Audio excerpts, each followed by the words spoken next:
அப்பா வீட்டில் இருக்கும் பொழுது அவனுக்கு ஒரு குறை இல்லை. அப்பா வீட்டில் இருக்கும் போது அவன் நினைச்சா சாப்பாடு, ஒரு அதிகாரத்தில் இருந்தான். அவனுக்கு கீழே நிறைய வேலைக்காரங்க இருந்தாங்க.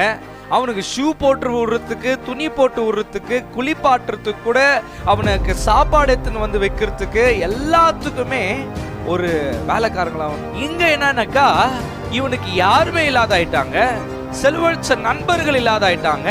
அந்த ஊருக்கு போன ஒருத்தனை அவனை ஏத்துக்கல. ஆனா ஒரே ஒரு இடத்துல மாத்திரம் கடைசியா அவனுக்கு பன்னி மேய்க்கிற இடத்துல அவனுக்கு வேலை கிடைக்குது. அந்த பன்னியின் தவிட சாப்பிட்றதுக்கு நினைக்கிறான். அப்ப அவன் நினைக்கும் போது ஒரு யோசனை வருது, எங்க வீட்டுல, எங்க அப்பா வீட்டுல வேலைக்காரனுக்குள்ள நல்ல சோறு மிச்சமாகிற அளவுக்கு சோறு இருக்குமே. அப்ப என்ன முடிவு பண்றாருன்னா, நான் எங்க அப்பா கிட்ட போய் பிள்ளையா இல்ல வேலைக்காரனானா போய் என்ன பண்ணிடுறேன், சேர்ந்துடுறேன்.